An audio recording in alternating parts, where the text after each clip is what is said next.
So in this chapter, we're talking about offshoring, right? Or you might hear people talk about in shorthand, outsourcing. Okay, well, outsourcing is actually really just a shorthand. When people are talking in the international context, what they really mean is international outsourcing. And so when we talk about outsourcing, really in general, what we're talking about is firms choosing not to do certain stages of production in-house, but to outsource that to other firms. So you could have a company that's, say, doing production in Brook Park, and it could outsource some of its production to a different firm in Parma or Lakewood. So I will use, just because that's what people often do, if I refer to outsourcing, in this context, in our discussion here, we're talking about international outsourcing. Or again, as people will often refer to it as offshoring.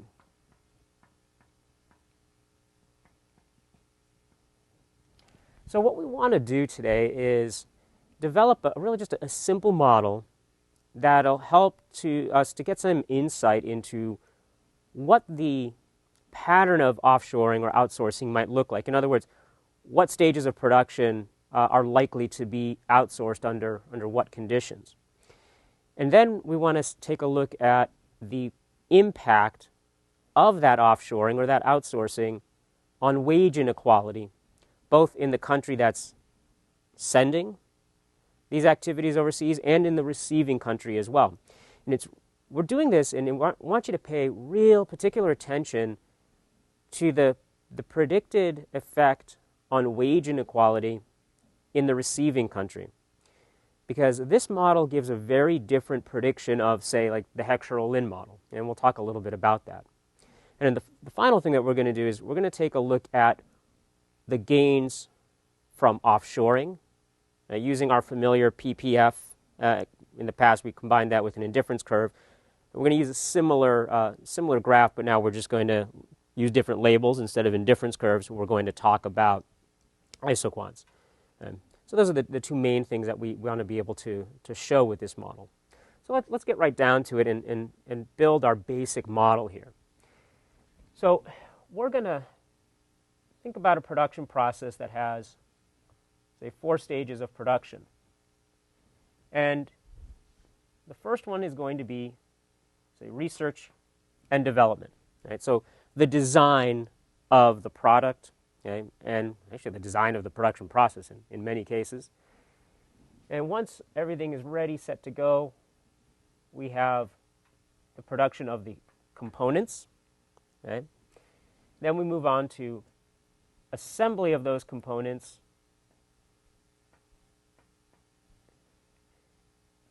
into a final product, and then, say, sales and marketing. So here we've arranged the stages of production in the order in which we kind of generally think of them as taking place. Right? You develop the product, and then you have to manufacture the components. Those components get assembled into the final good, and then the sales and marketing teams will, say, take over from there. Now, again, it's possible you're developing your marketing strategy as you're making the products, but just kind of thinking about it in this general sense, just to kind of keep things simple. We can also take these stages and rearrange them into what we call the value chain, which is going from least to most skill intensive. Okay? So this here is our value chain. And so if you think about it, what is typically the least skill-intensive stage of production? Well, it tends to be assembly. Okay? And so, at least for the sake of argument here, we're going to assume assembly is the least skill-intensive stage of production. And what do we mean by the least skill-intensive? Well, you can think about it as the ratio of, say, skilled to less skilled workers. Okay? So that you can think of that as a real basic concept of the skill intensity.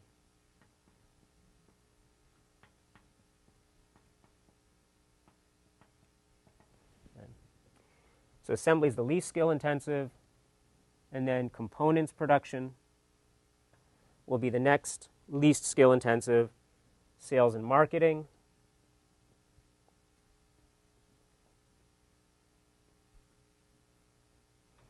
And then finally, research and development. Again, this doesn't, we want to be clear, we're not saying that there are no skilled workers involved, right, in assembly or components manufacture. It's the mix of skilled, right, the ratio of skilled to less skilled workers. So now the question is, well, what determines which stages of production are likely to be offshored or outsourced? So here we have to make a couple of assumptions about the wages for skilled and less skilled workers. Okay? And so here, I'm going to make a few assumptions. We're going to assume that wages in general are higher in the home country. And again, we use our stars, our asterisks, to reflect the foreign country. So the wage for skilled workers is higher in home. The wage for less skilled workers is also higher in home. The key thing here, however, is that the ratio, the wage ratio, is going to be, and we're going to state it here as WL or WS. Right? So the ratio of wages for less skilled to skilled workers, that ratio is going to be higher in the home country.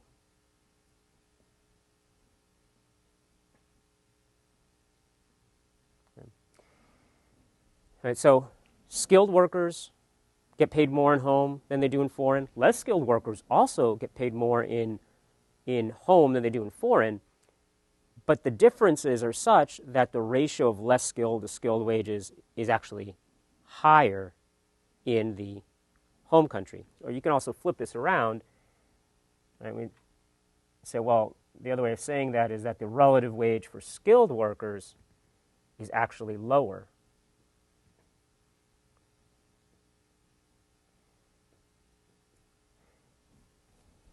in the home country. Okay? Now, if we assume a constant cost of outsourcing, what we mean by that is so that the cost of outsourcing any stage of production is the same as the cost of outsourcing any other stage. Now, that's just to keep the model very simple. Now, in our discussion in class, I'll ask you to think about what happens if the cost of outsourcing one stage of production is higher or rises relative to the cost of outsourcing another stage, and what that might do to the predictions we generate from this simpler version of the model. But for now, we'll keep it as simple as possible. Same cost of outsourcing any stage of production. Well, what we have here is, since the home country has a higher relative wage for less skilled labor, that means that the home country is going to have more economic incentive to outsource the least skill-intensive stages of production. Okay? So, in other words, we're going to do what we call slicing the value chain. And so it may be that in the end, depending on the exact, the ratio of the wages and the exact costs of outsourcing, we're going to end up, that's what's going to affect where we slice the chain. But for now, let's just say that we slice the chain here. And then the home country is going to outsource the stages of production to the left. In other words, the least skill-intensive stages of production. So that's our simple model of outsourcing or offshoring. Now the question is, well, what is that going to do to wage inequality in home and foreign? Okay, so here we have it set up. Home is going to end up outsourcing assembly and components production to foreign. So they outsource, right, the least skill-intensive stages. Okay. Now, let's start off. And here to make sense of what these impacts might be, we're just going to use some simple supply and demand graphs here. And we're going to write our wage inequality here. You could do it either way. You could do this as the wage of less skilled over the wage of skilled workers. But because skilled workers tend to earn a higher wage, it's a lot easier for people to think about it as the wage of skilled over the wage of less skilled, right? So that when that ratio increases, you're talking about greater wage inequality, right? So Just because it's easier to kind of think about it in those terms, we'll write it this way. But again, you could invert that ratio. Okay. And so then what goes on the x-axis? So if this is the relative wage for skilled labor, then on the x-axis you have the relative employment of skilled labor. Okay? So S over L, or the quantity of skilled workers, right? The number of skilled workers over the number of less skilled workers. Of course, the demand curve is going to be downward sloping. Supply curve is upward sloping. And then we're going to do the same thing for foreign.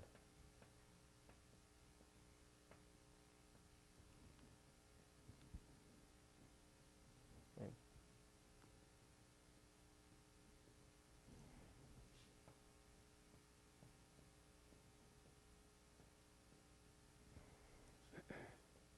The demand curve. Supply curve. Now, right, basic supply and demand, except of course it's relative supply and relative demand, but the way you work with these graphs is the same as you would any basic supply and demand graph. So here is the initial employment ratio for skilled to less skilled workers in home, and the initial wage ratio. And then likewise for foreign, you can read that here.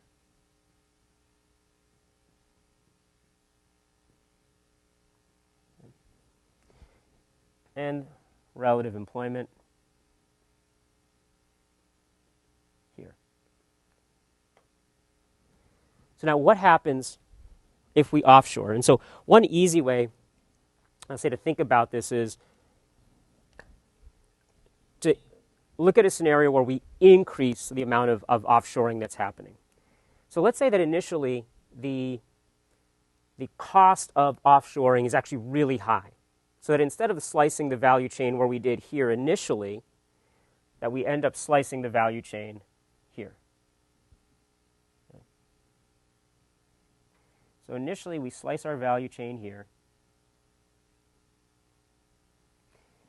Now when the cost of offshoring goes down, it's profitable for firms to offshore more stages of production. Okay. So initially, firms are just offshoring the assembly stage. Then, when the cost of offshoring declines, they add components manufacturing to the set of activities that are being offshored. Okay. Now, of course, real production processes are even more complicated than that, right? So we could even break down what we're calling lumping in as one big category, components manufacture. Well, you can imagine some components are less intricate, require, are less skill intensive in their manufacture than other components. But again, we're keeping it as simple as possible. But if you're thinking about this in a more realistic setting, then you could imagine that really what we start talking about is as the costs of offshoring start to fall, we start sending the stages of, the production of more and more complicated, more and more skill-intensive components offshore. Okay. For now, let's analyze this very basic scenario. So what we're looking at here is the case where cost of offshoring falls, so instead of just outsourcing assembly, home now outsources assembly and components manufacture. So we have to think about, well, what does that do to our relative supply and demand graph in the home country? Well, what about the stage in here, components manufacture? How does that compare to the stages of production that are still being performed in the home country? Well, components in our value chain is towards the lower end. Right? Components production is the least skill intensive out of the three activities that were being performed in the home country. Right? R&D is the most skill intensive, followed by sales and marketing, and then components. So when we offshore components manufacture, we're getting rid of the least skill-intensive stage of production that we were performing. So what is that going to do to the relative demand curve for labor, well, that's going to shift it up, which means that wage inequality is going to increase, as will the relative employment of skilled workers. Okay? So you have an increase in wage inequality, right? The wage ratio for skilled to less skilled workers goes up. And that's pretty intuitive. And if you think about what the media has been discussing, the kind of discussions maybe you might have had with coworkers or classmates, family members, this is typically what we think of as having happened in the United States and other high-income countries as well over the last few decades. And what have we been doing? We've been outsourcing assembly, especially for less, not the high-tech products, but maybe things like toys, right? More basic consumer goods, those kinds of things, to foreign countries like China, other countries in Southeast Asia, and Mexico as well, right, and other countries. Well, what about from the receiving country's perspective, though? Right? So I think intuitively a lot of people have the sense that, well, if we outsource assembly and the production of less skill-intensive components, that should cause wage inequality to increase in the U.S., because really what we're doing is we're reducing the demand for the workers that are used intensively in those stages of production. And they get that right, but oftentimes intuition can fail when thinking about what happens in the foreign country. And I guess people think, well, then wage inequality should go down in the foreign country. The key thing here, though, is to think about, again, what does components manufacturing, or how does components manufacturing fit into the stages of production that are already being performed in the foreign country? And I mean that in the sense of skill intensity, right? So components manufacture represented the least skill-intensive activity that was being performed in home, so that when we offshored it to foreign, that caused the relative demand for skilled workers to go up. But from the foreign country's perspective, components manufacturing is actually the most skill-intensive stage of production. So when we take that activity out of home and send it to the foreign country, that also causes an increase in the relative demand for skilled workers. So that we should also see an increase in wage inequality and relative employment of skilled workers in foreign. This is a really important insight from this basic offshoring model. Because if you compare this to the Heckscher-Ohlin model, right? If we think of the Heckscher-Ohlin model with two goods and two inputs, but instead of capital and labor, we talk about skilled and less skilled labor. If the U.S., the home country, is the skill-abundant country, it will focus on the production of skill-intensive goods. And if, say, Mexico is the less skilled labor abundant country, it'll specialize in the less skill-intensive goods. So that when we open up the trade between the U.S. and Mexico, we would expect in the U.S. production of skill-intensive goods to increase and production of less skill-intensive goods to decrease. And in the end, that would cause potentially wage inequality to rise. Again, Heckscher-Ohlin model says in the long run, with no transition costs or switching costs between industries, you actually wouldn't have any change in inequality. Whereas the short-run specific factors model would say that, in fact, wage inequality would rise. And as discussed in class, the truth is likely to be somewhere between the basic Heckscher-Ohlin model with no switching costs and the short-run model where there's no switching between industries at all for the specific factors, right? So you would expect an increase in wage inequality in the long run.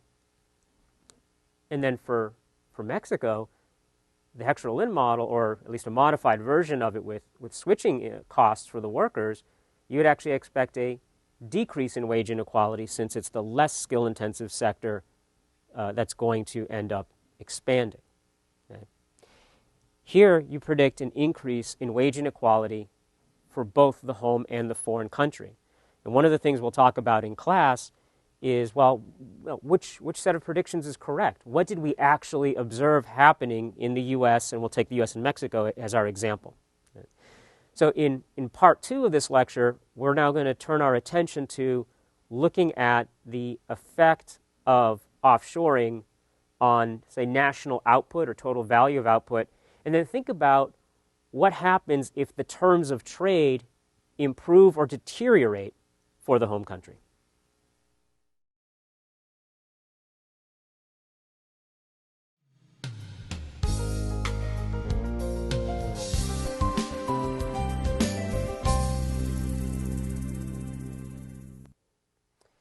So now we're going to turn our attention to looking at the gains to the economy as a whole from offshoring, and then thinking about what happens to those gains if the terms of trade move in favor of or against the home country. In order to do this, we're going to take a somewhat simplified model.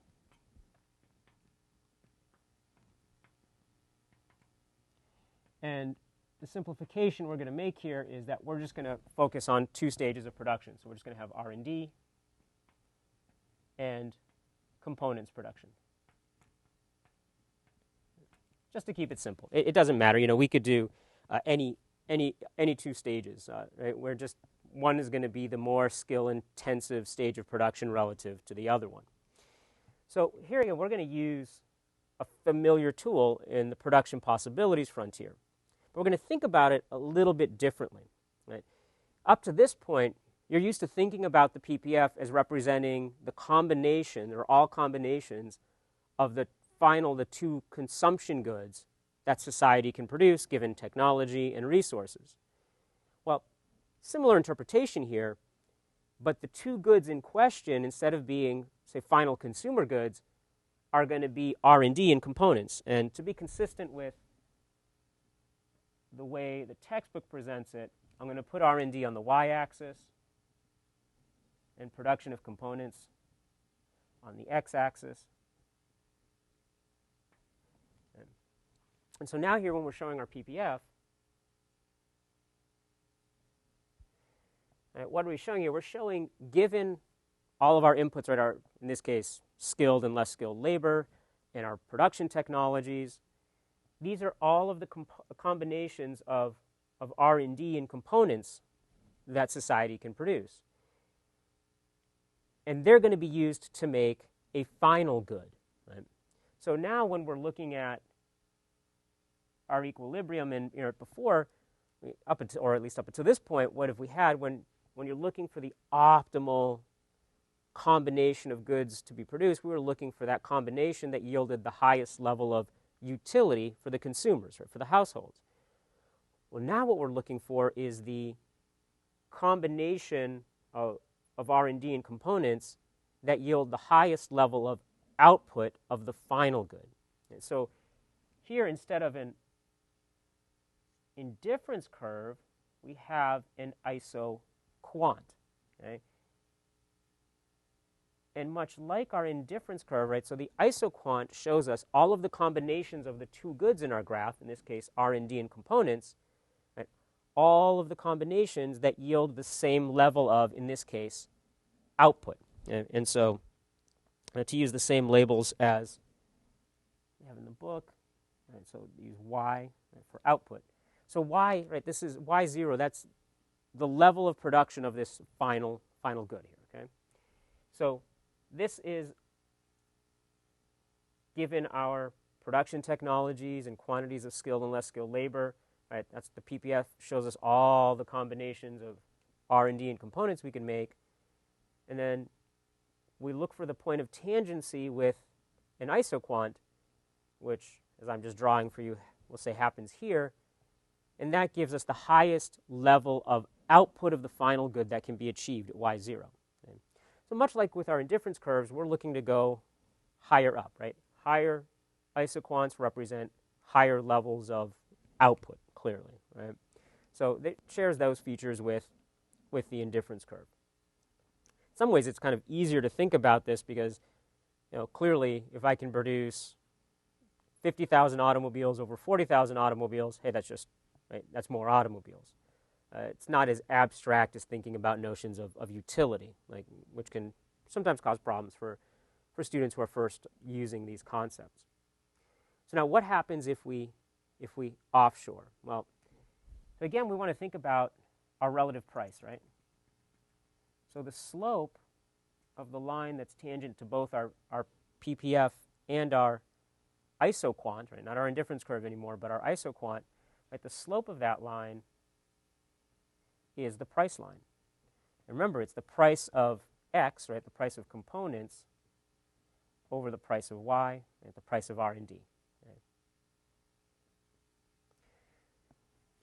Right? Now, we're saying the way we set up the model when we started off, we said that, look, because the home country has a higher relative wage for less skilled workers compared to foreign, that we're going to end up offshoring the less skill-intensive stage of production. Another way to think about this is when we open up to trade, what we're going to see is that our relative price of components is high relative to the international price or the world price, relative price of components. And so what does that mean if the relative price of components, and when we open up to trade, so for the home country, PC over PR&D is high, and so that's for home.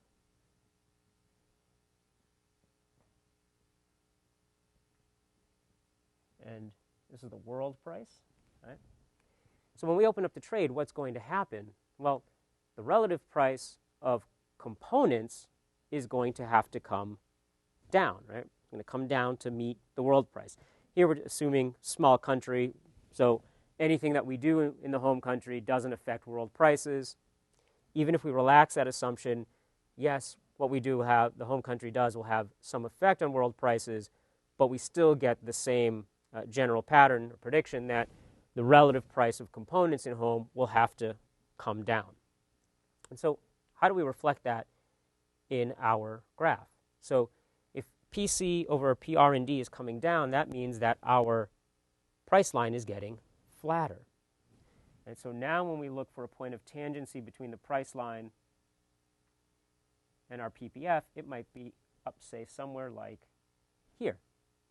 So what do we end up doing? We initially, right, we produced this level of components and this level of R&D. Now we're increasing our production of R&D and decreasing our production of components. And we end up, just like before, right, when we were talking about using this PPF model with indifference curves, right, when we were talking about any of our three trade models, right, we were saying you can now produce on your PPF, but you can trade along the world price line. And so what does that mean in this case? Well, that means what we're doing here is that we're producing here, and then we're going to trade R&D for components, right? So in other words, we're going to export R&D and import components. And we might end up, say, somewhere like here, which is on a higher isoquant, so we're getting larger output, okay, Y1. And so this is our consumption of R&D and components. Right? So we're producing this much R&D, but we're consuming down here. So what is this difference? Right? That is our exports of R&D. And down here, we're consuming more components. We say consume, using more components to produce the final good than we're actually producing domestically. So there's our imports. Yeah. So we can see we're on a higher isoquant, so the total value of output that can be produced of the final good for the home country goes up. Okay? So that's where we have our gains from offshoring or our gains from trade. So conceptually very similar to what we did before when we were talking about the Ricardian model or the Heckscher-Ohlin model, right? Showing that there we got to a higher indifference curve. Here we get to a higher isoquant, showing that, right, domestic output, total output increases. Now, what happens if the terms of trade change? Right? Remember, the terms of trade are the price of the exported good over the price of the import good. So for the home country, because the home country is exporting R&D, right, the terms of trade are the price, right, price of R&D over the price of components. So first, let's take a look at a scenario where the terms of trade improve. Okay? So they work in favor of the home country. So again, we'll keep R&D up on the y-axis, and we'll put components on the x-axis. We have some initial, right, there's our PPF. I'll go ahead and draw the point for the autarky equilibrium, but I'm not going to draw the initial isoquant and all that because it'll just clutter up the graph here. So instead what we'll focus on is the initial outsourcing or initial, trade equilibrium where we're specializing in production of R&D, okay, and we're getting, so I'll keep this, I'll call it Y1. Okay? So Y1 represents our output under some initial free trade scenario. So what we have here, right, our Y1 here.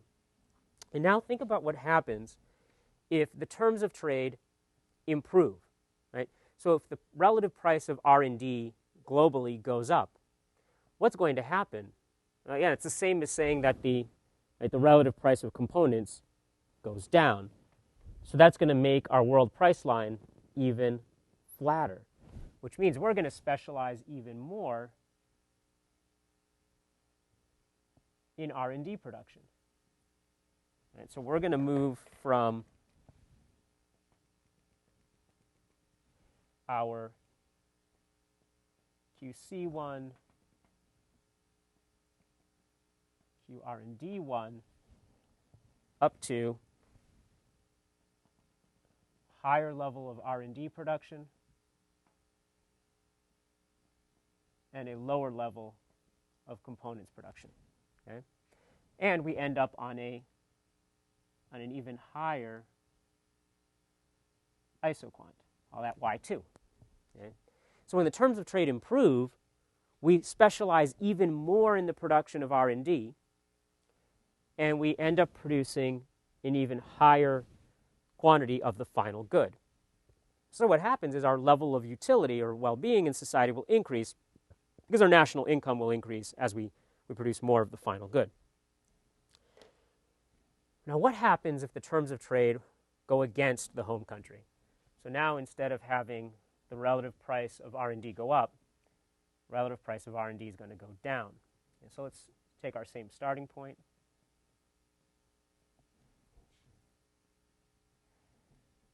Some initial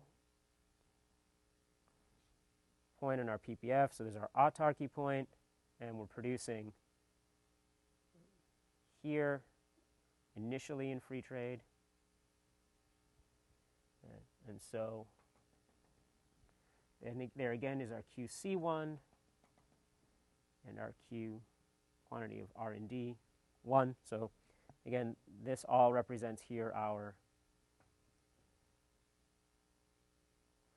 production of the two inputs, the R&D and the components, and our production of the final good under free trade with our initial world prices. Now, how would we show a fall in the price of R&D? Well, a fall in the price of R&D is the same as an increase in the relative price of components. That means that our world price line is going to get steeper. So we end up moving to, say, something like this.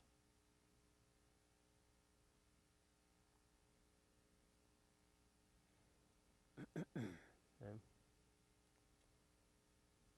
And maybe we end up over here. Okay. Now, where are we? We end up producing more components and less R&D when the relative price of R&D falls. But note that we're still exporting R&D and importing components. We're just going to be doing possibly less of it. And it looks like, right, our level of final output has decreased, and it has. But if we want to draw some kind of conclusion about whether offshoring in the end is, say, bad in a kind of overall sense of final output for the economy, you can't just compare Y2 to Y1.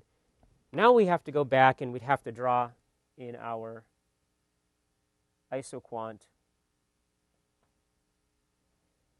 that we had in autarky, that Y0. Right? And what's important to note here is that Y2 is still higher than Y0. So when the terms of trade decline for the home country, and when the relative price of the export good falls, overall level of well-being will likely decline, right? We'll see a decline in the output produced by of the final good in the home country, which would mean a decrease in national income. But we're still better off than we are in autarky. Now, to really convince yourself of this, you should think about a scenario where the terms of trade decline so much that it actually causes us to switch our specialization. Right? So I think about practicing that at home, and I will cover that scenario in class.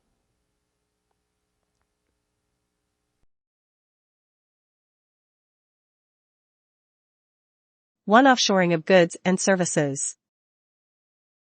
Chapter 7. 2 questions to consider.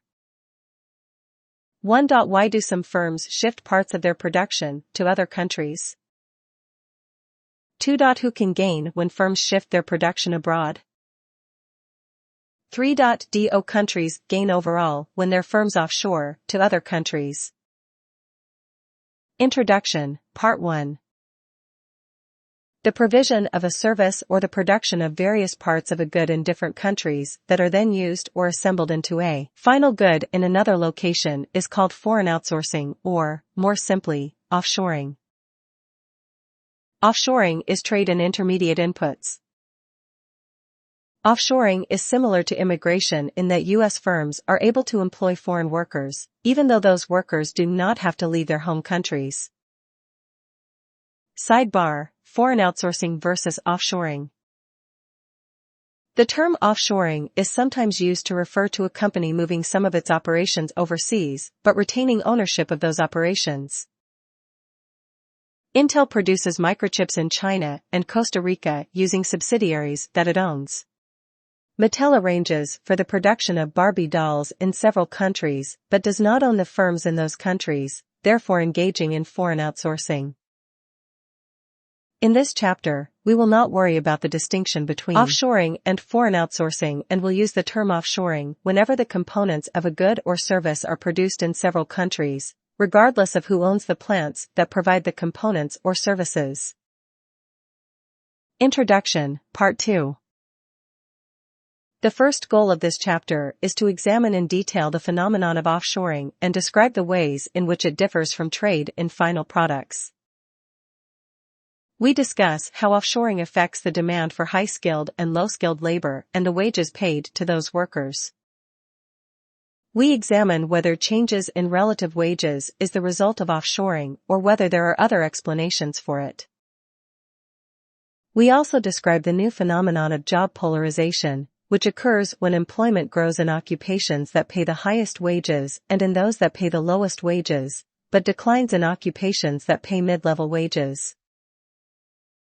Introduction, Part 3. The second goal is to discuss the gains from offshoring. We focus attention on how offshoring affects the wages and the employment of different types of workers. A third goal is to describe some of the newest trends in offshoring. Reducing the number of suppliers a company uses to lower the costs of communication along a global supply chain. Choosing nearby countries to reduce the costs of face-to-face communication. Moving operations back closer to the United States because the low costs of communication allow quick design changes, in what is called onshoring. 1. A model of offshoring, Part 1. Value chain of activities. Figure 7, 1 of 2, the value chain of a product. Any product has many different activities involved in its manufacture. Panel A lists some of these activities for a given product in the order in which they occur. 1. A model of offshoring, Part 2. Value chain of activities. Figure 7, 1 of 2, the value chain of a product. The value chain in B lists these same activities in order of the amount of high-skilled/low-skilled labor used in each. The assembly activity, on the left, uses the least skilled labor, and R&D, on the right, uses the most skilled labor.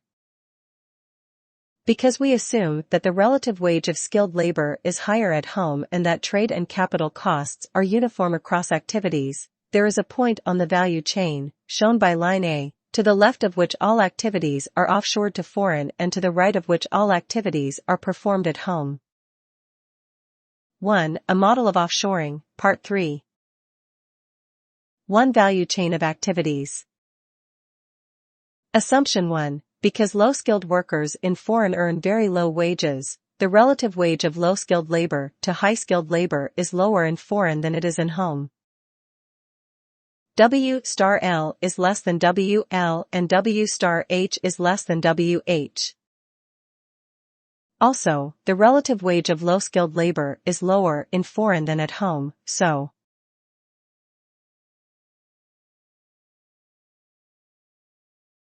1. A model of offshoring, Part 4. Value chain of activities. Assumption 2. The costs of capital and trade apply uniformly across all the activities in the value chain.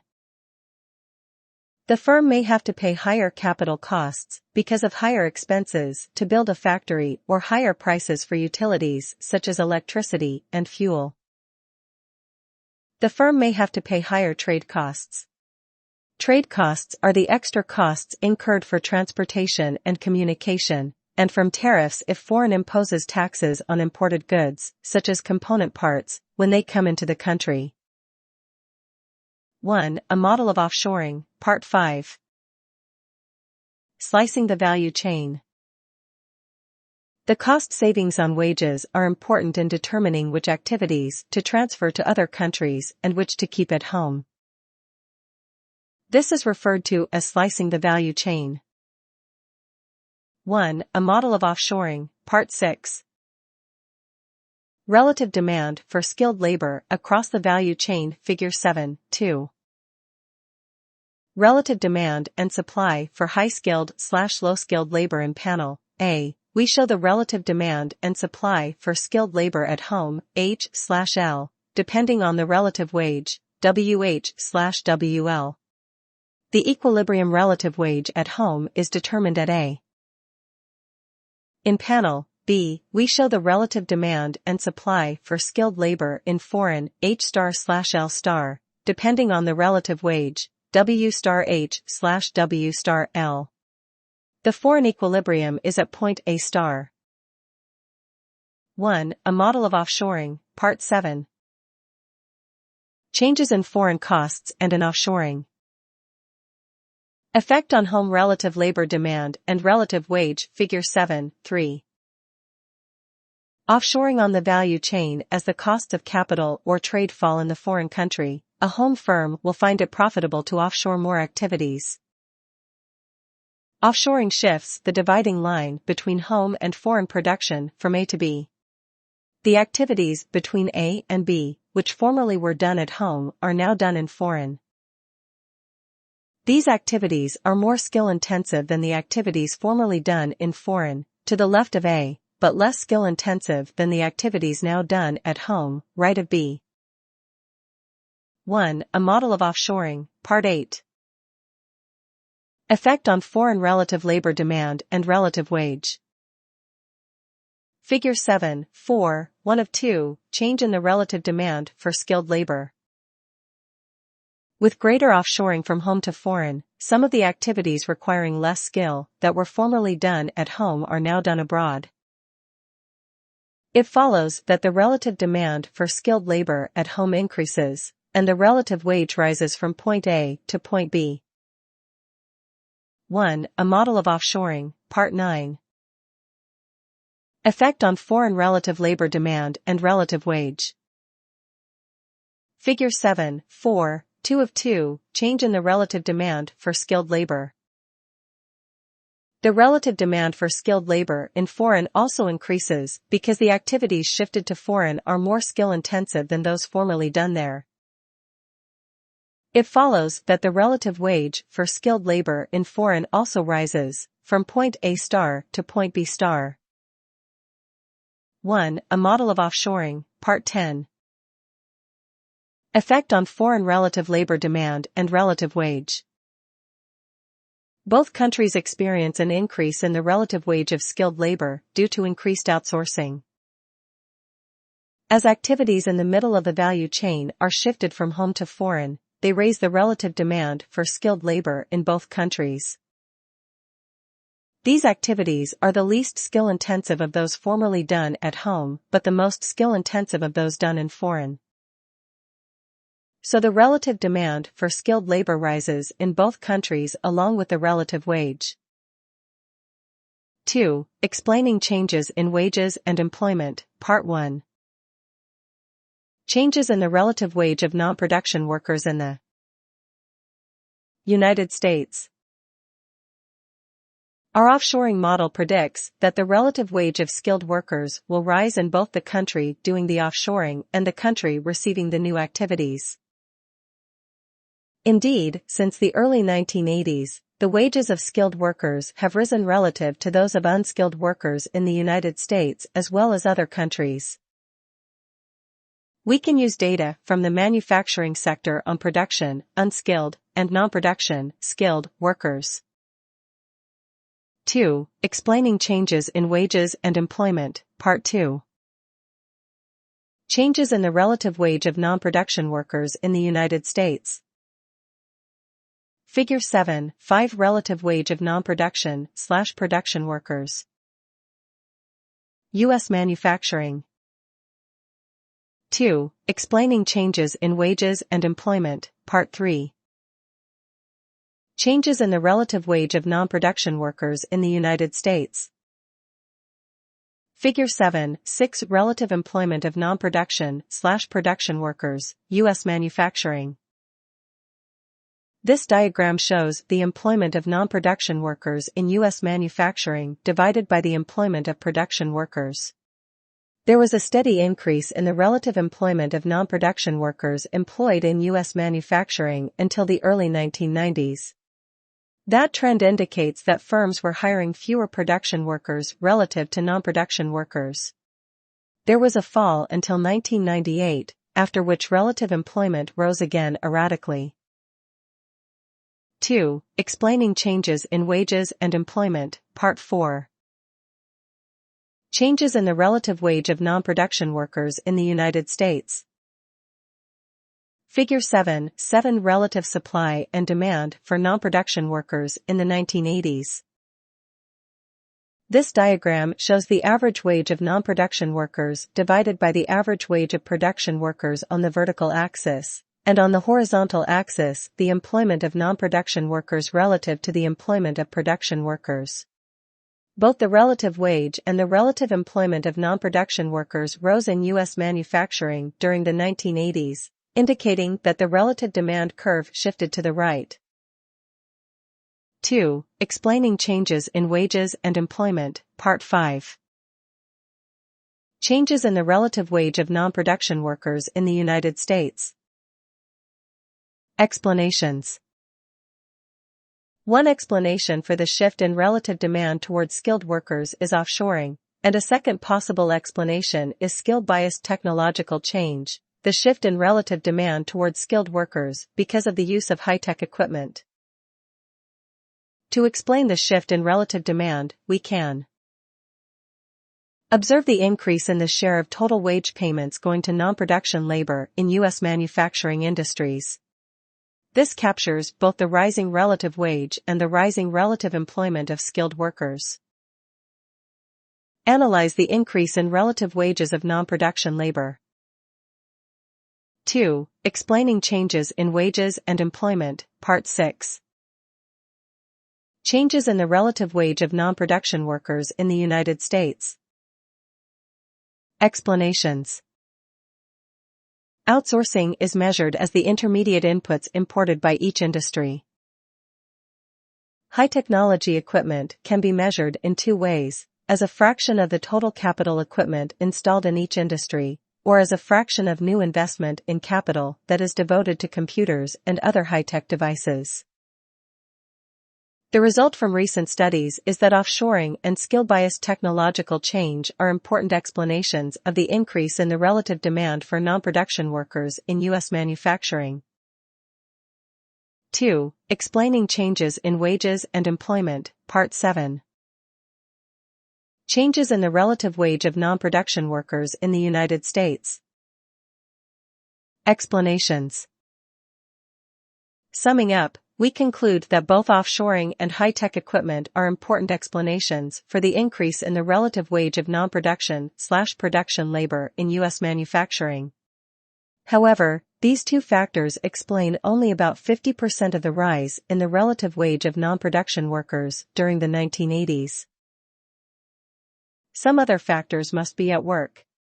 One other factor that may account for the shift is that production workers were laid off during the recession from 1980 to 1982, after which period firms found other ways to do the activities that these production workers used to do.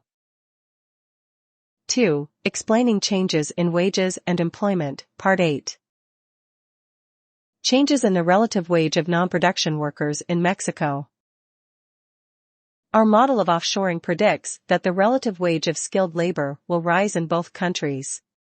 We have already seen that the relative wage of non-production workers rises in the United States. What happens in Mexico? A rise in the relative wage from 1984 to 1996, similar to what happened in the United States, which illustrates the prediction of our model of offshoring, that relative wages move in the same direction in both countries. 2. Explaining changes in wages and employment, Part 9. Changes in the relative wage of non-production workers in Mexico.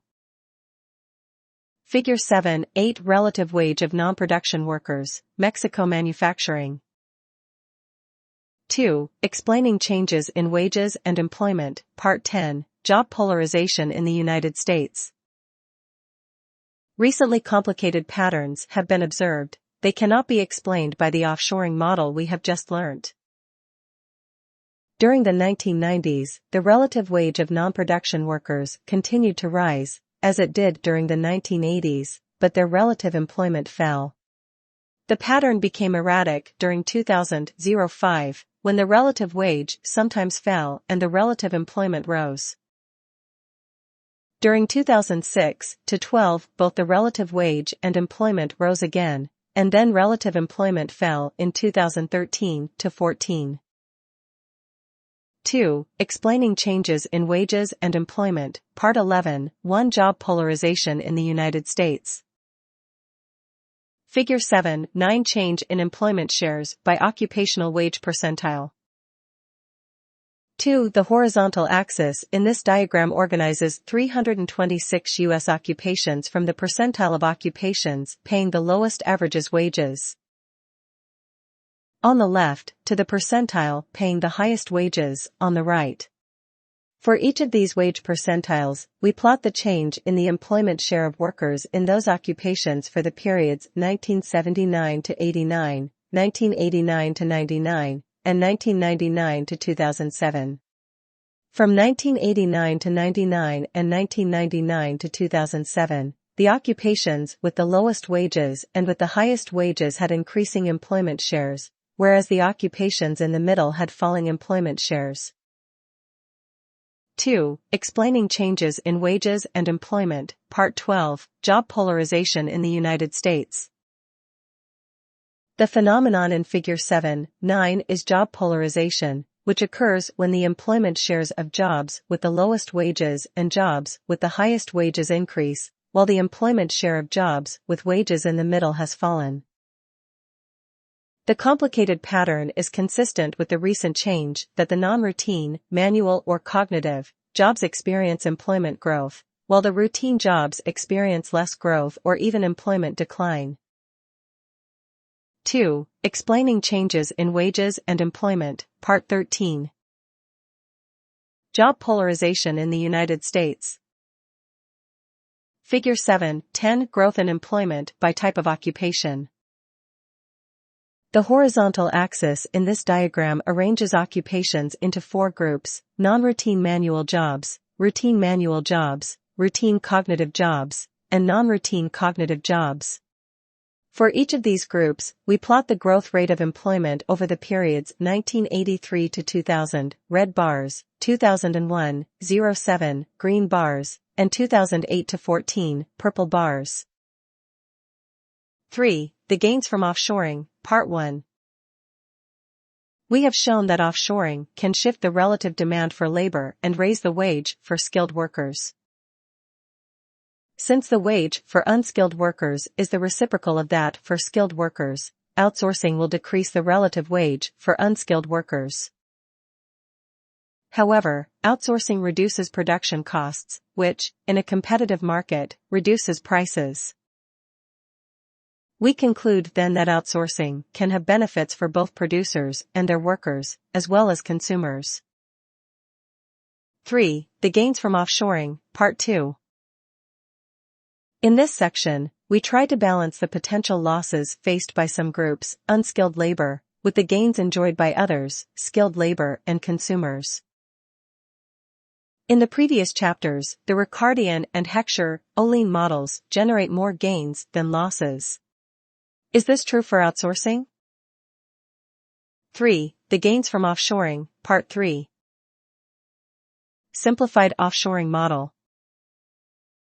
Suppose there are only 2 activities. 1. Components production. 2. Research and development, R&D. Each activity uses skilled and unskilled labor, but components uses unskilled labor intensively and R&D uses skilled labor intensively. The costs of capital are equal in both activities. We want to compare the no-trade situation to an equilibrium with trade through outsourcing, to determine if there are overall gains from trade. 3. The gains from offshoring, Part 4. Simplified offshoring model. Figure 7.11, 1 of 2, no-trade equilibrium for the home firm. The PPF shows the combinations of components and R&D that can be undertaken by a firm with a given amount of labor and capital. In the absence of offshoring, the firm produces at A, using quantities QC of components and QR of R&D to produce amount Y0 of the final good. 3. The gains from offshoring, Part 5.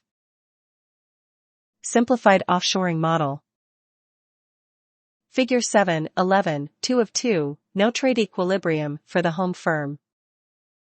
The line tangent to the isoquant through point A measures the value that the firm puts on components relative to R&D, or their relative price, PC/PR, A. Amount Y1 of the final good cannot be produced in the absence of offshoring because it lies outside the PPF for the firm. 3. The gains from offshoring, Part 6. Production in the absence of offshoring. Under the assumption that the firm cannot engage in offshoring, component production and R&D done in-home are used to assemble a final product in-home, it cannot assemble any components in foreign, and likewise, it cannot send any of its R&D results abroad to be used in a factory in foreign. Point A in Figure 7.11 is the highest amount of the final good that can be produced using any combination of components and R&D on the PPF, which represents the no-trade equilibrium. 3. The gains from offshoring, Part 7, Equilibrium with outsourcing. Suppose the firm can import and export its production activities through outsourcing. The quantity of the final good is no longer constrained by the home PPF. A higher level of production, isoquant, is possible by trading intermediate activities. We will refer to the relative price of the two activities that the home firm has available through outsourcing as their world relative price. PC/PRW1. Assume that the world relative price of components is cheaper than home's no-trade relative price. 3. The gains from offshoring, Part 8. Equilibrium with outsourcing. With a lower relative wage of unskilled labor in foreign, the components assembly will also be cheaper in foreign. It follows that home will want to outsource components, which are cheaper abroad, while home firms will be exporting R&D, which is cheaper at home. 3. The gains from offshoring, Part 9, 1 Equilibrium with outsourcing. Figure 7.12 Offshoring equilibrium for the home firm. 2. In the presence of offshoring, the home firm will do more R&D and less component production, at point B. The home firm then exports R&D activities and imports components at the world relative price of components, which allows it to produce the amount Y1 of the final good. The difference between Y0 and Y1 represents the gains to the home firm from offshoring. 3. The gains from offshoring, Part 10, Terms of Trade. The terms of trade equal the price of a country's exports divided by the price of its imports. A rise in the terms of trade indicates that a country is obtaining a higher price for its exports or paying a lower price for its imports, both of which benefit a country. Conversely, a fall in the terms of trade harms a country because it is paying more for its imports or selling its exports for less. 3. The gains from offshoring, Part 11, Terms of Trade. Samuelson contrasts two cases. In the first, the foreign country improves its productivity in the good that it exports, components, thereby lowering the price of components. In the second, the foreign country improves its productivity in the good that home exports, R&D services, thereby lowering that price. These two cases lead to very different implications for the terms of trade and home gains. 3. The gains from offshoring, Part 12. Fall in the price of components. Figure 7.13 Fall in the price of components. If the relative price of components falls from PC/PR, W1 to PC/PR, W2, then the home firm will do even more R&D and less components production, at point B double prime rather than B. The increase in the terms of trade allows the home firm to produce output Y2 at point C double prime, and the gains from trade are higher than in the initial offshoring equilibrium, points B and C. 3. The gains from offshoring, Part 13. Fall in the price of R&D. Figure 7.14, 1 of 3, a fall in the price of R&D. A fall in the relative price of R&D makes the world price line steeper, PC/PR, W3. As a result, the home firm reduces its R&D activities and increases its components activities, moving from B to B double prime along the PPF. 3. The gains from offshoring, Part 14. Fall in the price of R&D. Figure 7.14, 2 of 3, a fall in the price of R&D. At the new world relative price, the home firm faces a terms of trade loss and can no longer export each unit of R&D for as many components as it could in the initial offshoring equilibrium. The final good output is reduced from Y1 to Y3 at point C. Double prime. Notice that the final good output Y3 is still higher than output without trade, Y0. 3. The gains from offshoring, Part 15. Fall in the price of R&D. Figure 7.14, 3 of 3, a fall in the price of R&D. After the fall in the relative price of R&D, there are still gains from trade relative to no trade, point A. But losses relative to the initial offshoring equilibrium, points B and C. 3. The gains from offshoring, Part 16. Today, the focus is frequently on the newer forms of offshoring, the offshoring of business services to foreign countries. Business services are activities such as accounting, auditing, human resources, order processing, telemarketing, and after-sales service, like getting help with your computer. Application, U.S. Terms of Trade and Service Exports, Part 1. Figure 7.15, 1 of 3, Terms of Trade for the United States, 1990 to 2018. Shown here are the U.S. Terms of Trade for merchandise goods, excluding petroleum, and for air travel services. The terms of trade for merchandise goods fell from 1990 to 1994 and then rose to 2008, with a slight dip in 2009 and rising thereafter. 3. A rise in the terms of trade reflects gains from exports of merchandise goods. The improvement in the terms of trade shows that we are able to import intermediates and final goods at lower prices over time. Application, U.S. Terms of Trade and Service Exports, Part 2. Figure 7.15, 2 of 3, Terms of Trade for the United States, 1990 to 2018. The terms of trade for industrial supplies rose erratically up to 1998, then declined to 2008 and rose erratically after that. Application, U.S. Terms of Trade and Service Exports, Part 3. Figure 7.15, 3 of 3, Terms of Trade for the United States, 1990 to 2018.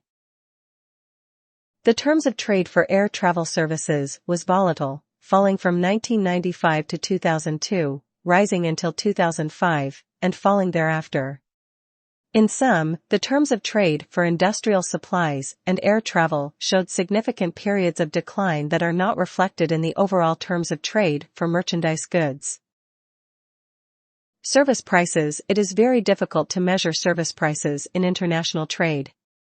We do not have an overall measure of the terms of trade in services. There is one service for which it is relatively easy to collect international prices: air travel. Application, U.S. Terms of Trade and Service Exports, Part 4. Table 7.1. U.S. Trade and Services, 2018, $millions. This table shows U.S. exports and imports in the major categories of services trade for 2018. Application, U.S. Terms of Trade and Service Exports, Part 5. Figure 7.16. Trade surplus in business services. This figure shows the combined trade surplus in computer and information services, other business services, and financial services for the United States, the United Kingdom, and India from 1970 to 2018. 4. The future of offshoring and you. Job polarization implies that you should strive to be in a career that is not routine but where your own special talents and creativity can come to the forefront. In every profession, there will always be jobs that cannot be performed by someone who is not on site. The United States will continue to have comparative advantage even while facing foreign competition. Sometimes firms find that it is advantageous to bring back production to the United States, in what is called onshoring.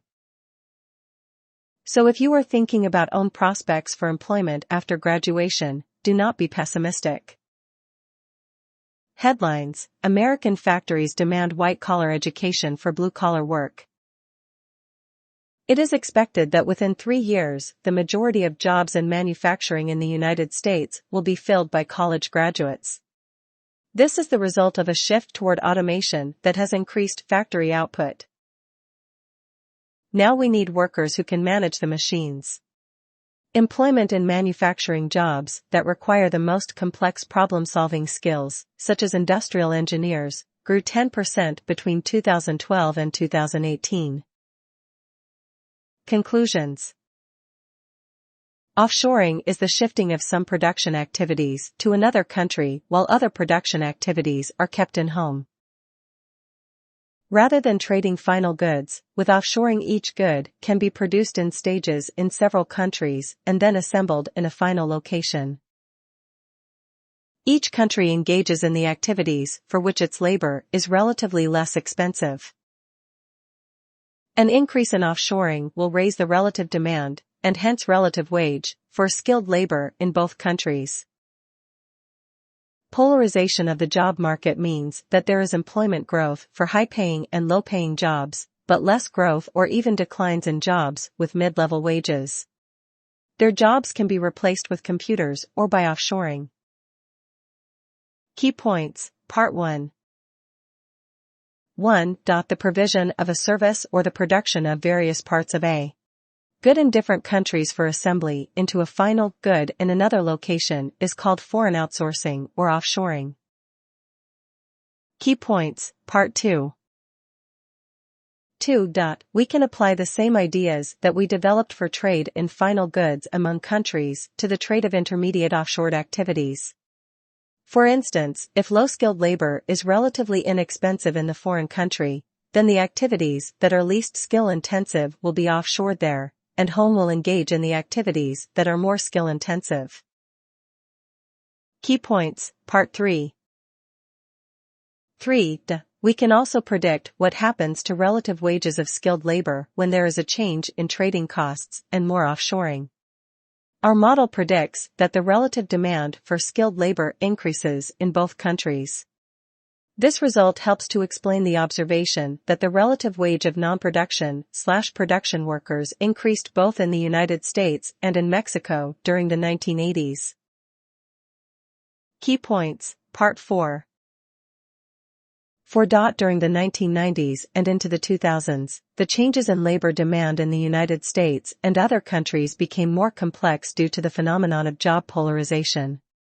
Employment has increased for both low-paying and high-paying jobs, but fallen for jobs with mid-level wages. The explanation for these changes is that non-production jobs that are routine are more likely to be offshored or replaced by computers, and these jobs pay a mid-level of wages. Key points, Part 5. 5. In an overall sense, there are gains from offshoring, because the specialization of countries in different production activities allows firms in both countries to produce a greater output of final goods. That increase in output represents a productivity gain due to offshoring trade. But the extent of gain is reduced when foreign exports more of the same good that home is exporting. Key points, Part 6. 6. With service offshoring, it is possible that a country like India will have rising productivity in activities in which the United States has comparative advantage, such as R&D. Rising productivity in India would lead to a fall in the price of R&D, which is a terms of trade loss for the United States. For that reason, the United States could lose due to service offshoring, though it still gains as compared with a situation of no offshoring at all. Key terms. Foreign outsourcing, offshoring, job polarization, onshoring, value chain. Relative wage of skilled workers, relative employment of skilled workers, relative wage of non-production workers. Relative employment of non-production workers, skill-biased technological change. iSequence Business Services.